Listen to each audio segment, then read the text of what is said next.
Welcome to the Heavy Spoilers Show. I'm your host Paul, aka the guy who doesn't want to be your monkey wrench.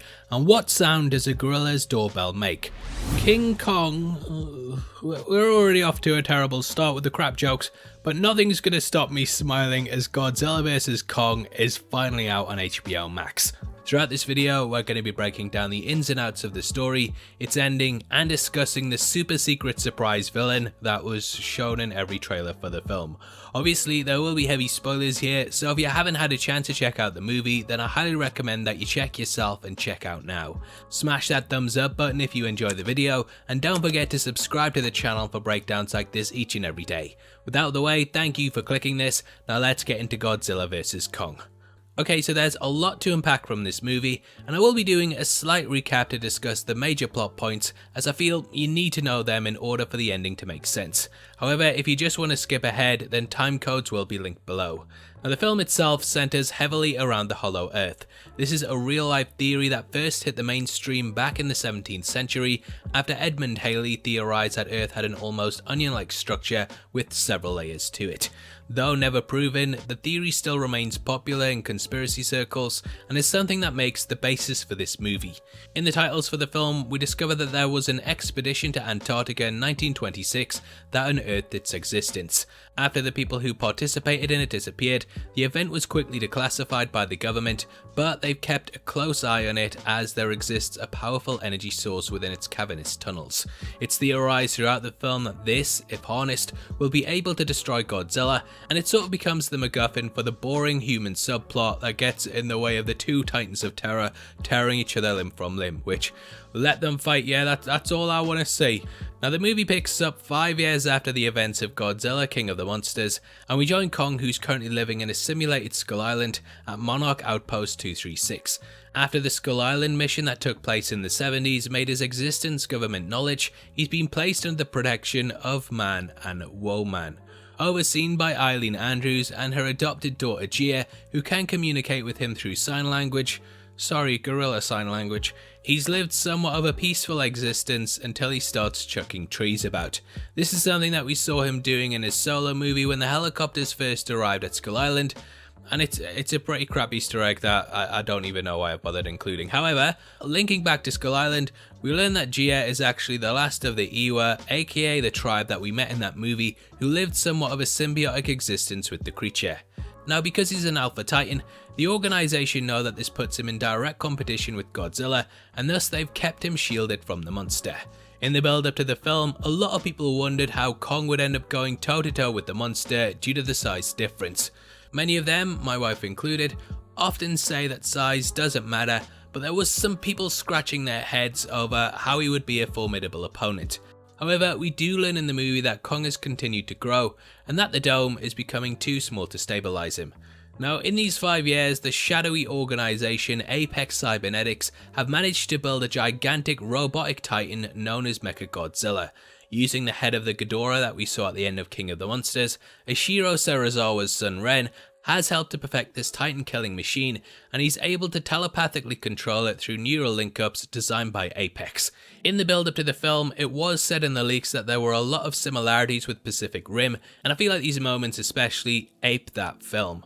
Pun not intended. Well, it was a bit intended. Now, the experiments are highly secretive, but Bernie Hayes, the host of the Titan Conspiracy Theory podcast, has managed to infiltrate their organisation through posing as an employee. Hayes unearths some of their dodgy dealings, but before he can really get anywhere beyond seeing eye to eye with Mecha G, Godzilla shows up to eat some fish and chips. Turns out you either die king of the monsters or live long enough to see yourself become a villain, and the Titan has now become the latest victim of cancel culture due to his constant attacks on their facilities. Madison Russell, however, realizes that there's stranger things going on, and she heads out with her friend Rusty from Deadpool 2 to get to the bottom of it. Realizing that their operations are going down worse than an Amber Heard tweet, Apex enlists the help of Nathan Lind. Nathan is a Hollow Earth theorist that dresses like Marty McFly, and he also helps out because he used to work for Monarch. Believing that genetic memory exists within all creatures, Lind theorizes that all beings wish to return to their evolutionary source, and thus they team up with Monarch and Kong to lead them on a journey to the center of the Hollow Earth.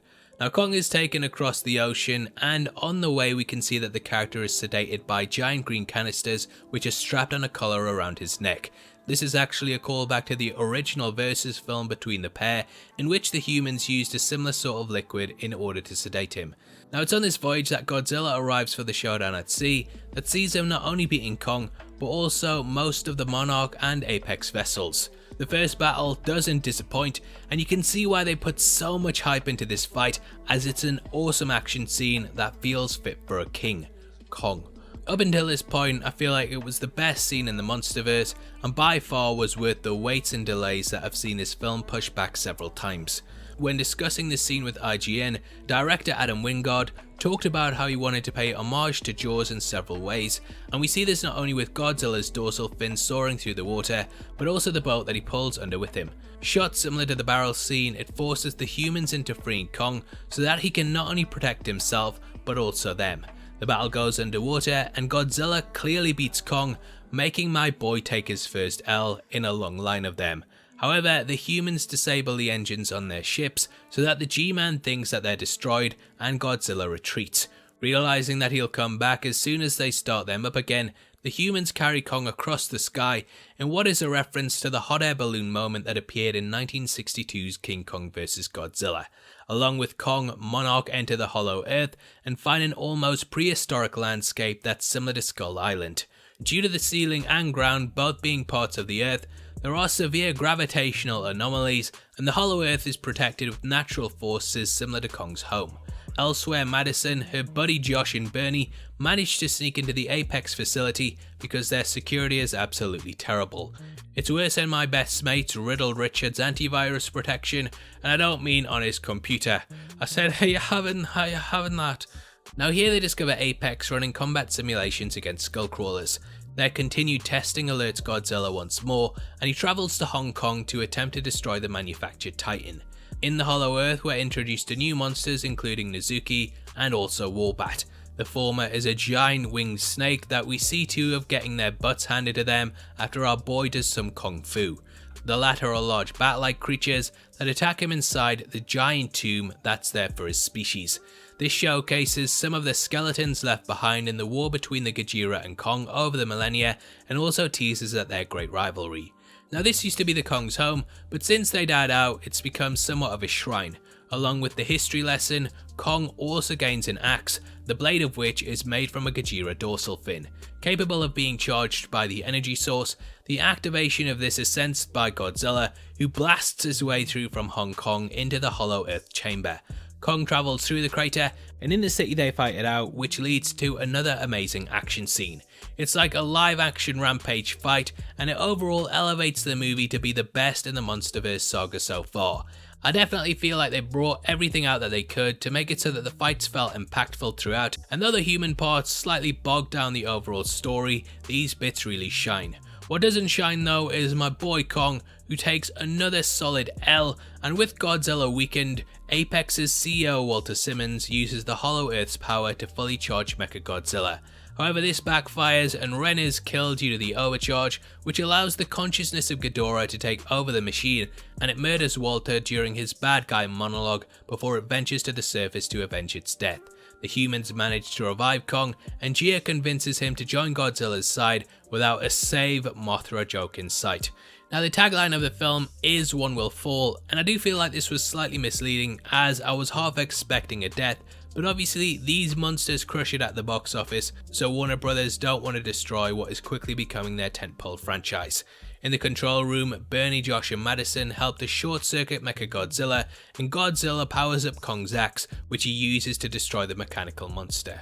With just Godzilla and Kong left standing, it looks like the two are going to face down against one another, but the pair have somewhat found a respect that their ancestors could not, and they go their separate ways to form their own kingdoms in their respective realms. Now this takes us to the Hollow Earth, which has now become a Kong monitoring station. Nathan is now likely singing "Come On Eileen" as he, her and Gia work together to turn the habitat into his new home, something that the monster was searching for the entire film. Because Skull Island was devastated by storms that wiped out the Iwi, he had been left without one, but this ancestral plane allows him to finally have a domain once more to rule over. The Monsterverse has been very strict over not calling him King Kong, but now at this point I feel like this is cemented. According to the original plot leaks on the film, which pretty much got this entire story bang on, that showing of the movie revealed that Kong was going to be the king of the Hollow Earth, whilst Godzilla would remain king of the monsters. These separate domains allowed them to be the alphas of their respective kingdoms, without upsetting the natural order of events. Though we can't verify exactly what was shown at the screening due to NDAs, this does make a lot of sense, and it also opens the doors to sequels that centre around them and their respective kingdoms. Now, Adam Wingard has done several interviews since the movie released overseas, and he explained that the film doesn't have a post-credit scene because he didn't want to pigeonhole himself into going down a certain path. Though we now know that the movie was extremely successful in its opening weekend, they obviously didn't know how big it would be when making it, and thus didn't want to restrict themselves to one story avenue going forward. I think this is probably quite a smart thing to do, as seeing Charles dance at the end of King of the Monsters, then being completely removed for this film makes little sense, and it means that they can just focus on that story as and when they get to it. No doubt the pair will be back, but it might be some time before we see them on screen together. Now, as for my thoughts on the film, I think you already know what my criticisms will be, as they're the thing that's always lobbied against the movies in this saga. The human drama is pretty flat on the most part, and there's not even really any relationships this time around, so it's difficult to get attached to any of the characters. Whereas in the prior Monsterverse movies, there's either been a brother and sister, a love story, or a family driving the storyline. Here the characters might as well just be put in place to set up one plot point and take our characters to the next. That's pretty much what they get to do with Kong, and even people like Millie Bobby Brown, who was a big part of the last movie, get reduced to having very little to do. It's the same with her dad, who, even though he starred in Peter Jackson's King Kong, doesn't really get anything to do at all. He's pretty much just there to read text messages, and that's a shame because he was such a big part. I feel like he could have removed their entire arcs out of the film, and it would have been pretty much the exact same movie with little lost.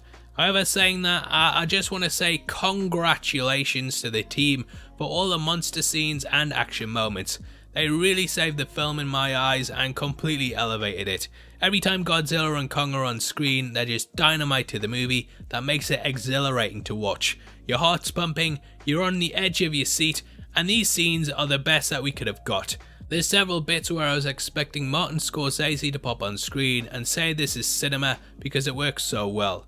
So, you know, talking about this, I do feel bad dinging the movie for having crap human subplots when that's not what we're here for. What we really want to see is a showdown between big monsters, and this really delivers on the promise. Out of all the Monsterverse movies, I feel like this reigns at the top with Godzilla in second place, which I insist you go back and watch. After that, for me, it's probably Skull Island, and lastly is King of the Monsters because I just thought it was pretty meh. I was kinda gutted that Kong took consecutive L's back to back, as I would have loved to have seen him get at least one win in, but I'm sure fans will debate all the time, like saying, well, he was sedated. Now, it is a shame that due to the pandemic we can't all experience this in the cinema, as I think it would have been a blast to watch, but unfortunately that's just the way the world is. That being said though, Godzilla vs Kong was a blast, and it gets a 7 out of 10. Obviously, I'd love to hear your thoughts on the movie, so make sure you comment below and let me know. As a thank you for interacting with the video, you'll be entered into a prize draw on the 30th of April in which we're giving away 3 copies of the 4K version of Zack Snyder's Justice League. All you have to do to be on the chance of winning is like the video, make sure you subscribe with notifications on, and drop a comment below with your thoughts on the film. The winners of last month's competition are on screen right now, so if that's you, then message me on Twitter at Heavy Spoilers. If you want something else to watch, then make sure you check out our breakdown of Falcon and the Winter Soldier, which will be linked on screen right now. We went over the second episode from top to bottom and pointed out all the cool Easter eggs in it.